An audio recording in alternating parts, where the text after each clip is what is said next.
since we die at a faster rate than anybody else, black man, um, you have to know to protect yourself. You have to know how to protect yourself. Dealing with a real woman, she's not going to never put you in a situation where you feel like you have to protect your life or you have to defend yourself, because that should never be a thing, right? But there's not one woman that wants to be around you and feel like, oh, I'll be protected. You know what I'm saying? You never want to feel little bro by a woman. You want to be able to walk with that confidence, knowing that, hey, as long as you with me, we good. That confidence of knowing that you can protect yourself and your woman it's very huge, because it just puts you in a different space mentally of knowing that. For example, imagine being Bud Crawford, Floyd Mayweather, Conor McGregor. Like, all these guys are great fighters, right? Any woman that's on their side with them at that moment knows that she has absolutely nothing to worry about. If Floyd is dating your sister, right? You don't gotta never worry about your sister. Why? Floyd makes good money. He's a great provider, but also he's a great protector. It's like he checks the box. Well, I'm not we all heard the things about Floyd, but that's neither here and there. But it's like, you know, this guy get down if he needs to, right? And Floyd walks around with the confidence that, hey, I'll still get down if I need to. Bud Crawford do as well. Conor McGregor do as well. So that's the confidence you want to walk around with. I'm not saying you're gonna walk around like you a championship boxer, no, but what I am saying is asserting your dominance as a man through what you know and what you're able to do is very important. Everybody's not gonna be an alpha. Everybody don't got that dog in them. And that's good, because you don't always need that dog in you to let somebody know, like, hey, if shit go down, this is what's gonna happen. You have to be able to flip that switch from, all right, right now, I'm lover boy, to right now, I'll go straight Terminator if I need to, behind the people that I love. See, being a protector, it doesn't just come with my girlfriend. It comes with your mother. It comes with your sister. It comes with your kids.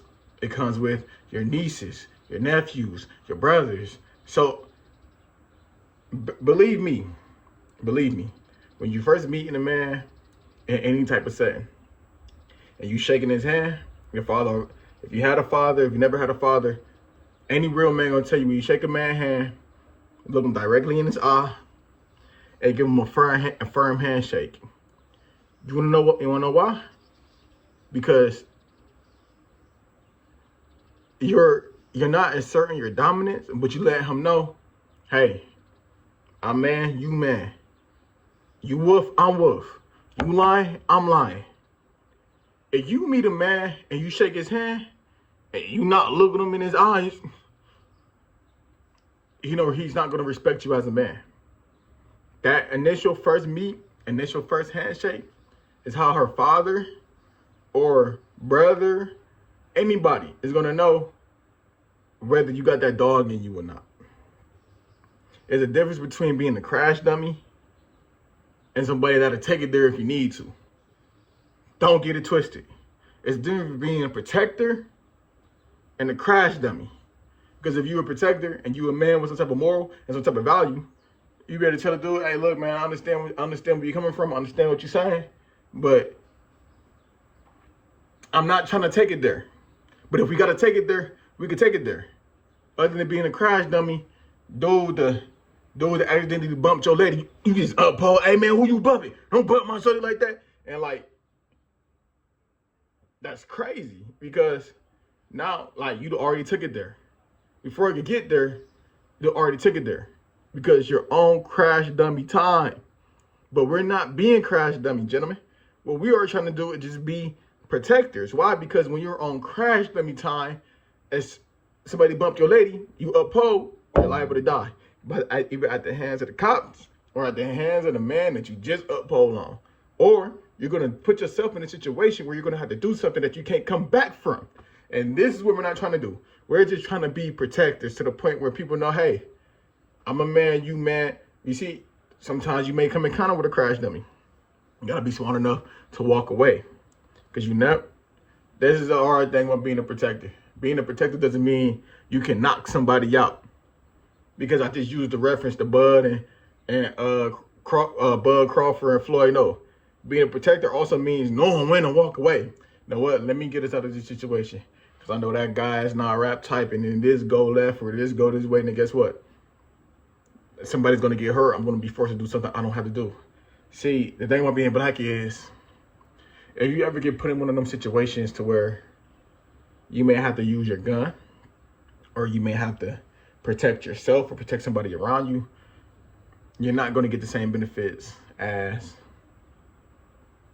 the white man. Meaning, as soon as the police pull up, you're guaranteed to go to jail because you're guilty to proving innocent. Okay, that's all I'm going to say. I'm not going to make this about race, but I'm going to be honest.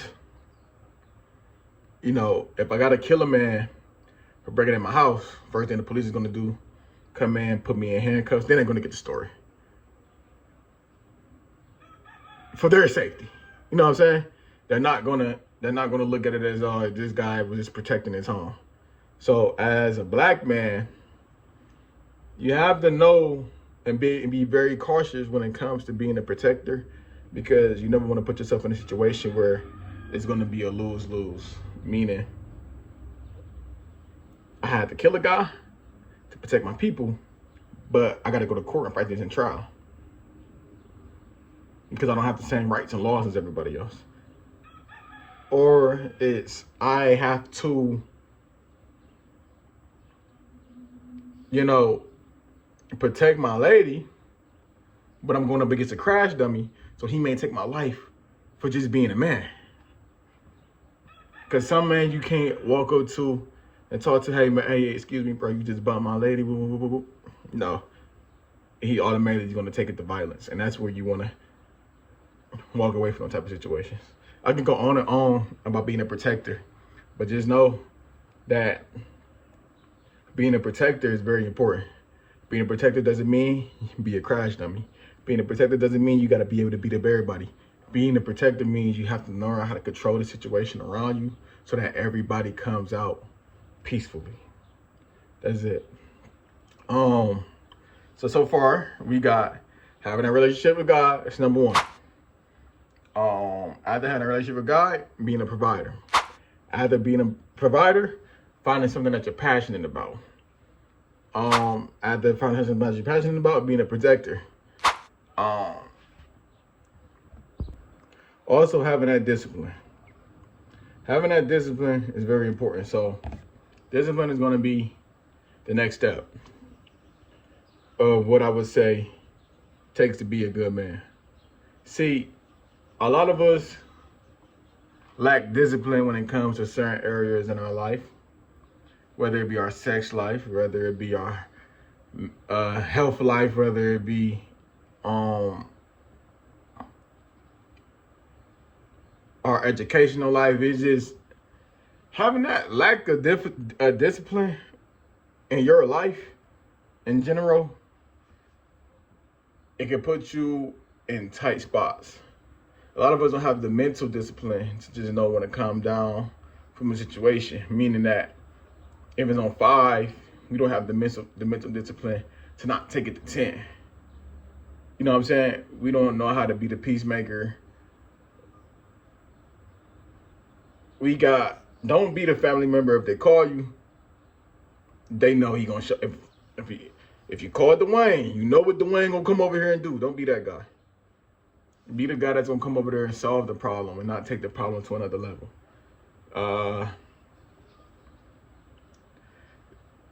Discipline at every single level, no matter where you're using that in your life, is the most important thing ever. It's okay to lack discipline when you're younger. But I promise you, lacking discipline when you're younger is going to hurt you for your future. If you lack financial discipline 9 times out of 10, your credit is messed up, then you get older. Now it's hard for you to get the house. Now it's hard for you to get the car. Now it's hard for you to do anything without having a bunch of cash. If you lack discipline of your little man, if you're not using if you refuse to use your big head, right? And you lack discipline when it comes to using your little head, you're gonna lose a life. I'm sorry. And that's really the main part of discipline that I really want to talk about. Yes, you gotta have a financial discipline, but you also gotta have that sexual discipline. A lot of us don't have that sexual discipline. You can't take everything down, right? And if you are going to take everything down, you got to protect yourself, right? Because if not, you have a bunch of kids, right? And don't ever get it twisted. I don't feel like there's nothing wrong with having a bunch of kids, but when you're having a bunch of kids and you're not having them out of love and you just having them because you're just putting up shots for the game, like a win is a win. You're just doing it for the love of the game, then guess what, bro? You're a part of the problem. I'm not going to even lie to you, gang. Like, you got to have that discipline for your mans. Like, if not, you're going to lose.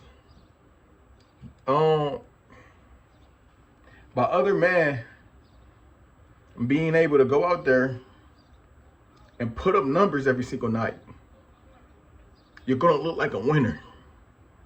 You're going to be the man.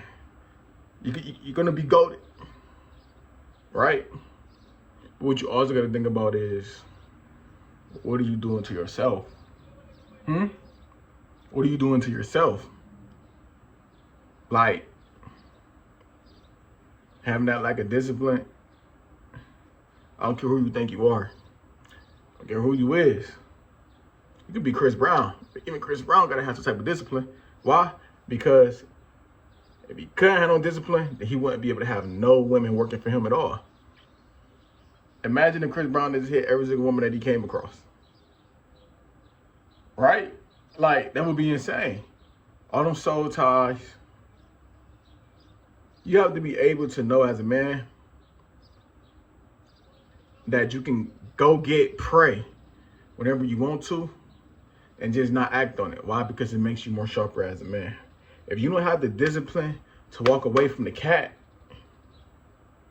then you're going to lose every time. If you don't have the discipline to look at something that look good and that look appetizing and be like, but I'm not gonna hop on it right now, you lose it. Because having no discipline down there will put you in more trouble than you can ever realize. You know how many rape charges and allegations Chris Brown would have if he just hit everything he came across? Especially if you putting out fire. For us, sex is an activity. For them, when I say them, I mean women, sex is an emotional bond. It's an attachment. So we just putting up shots and they're making soul ties, right?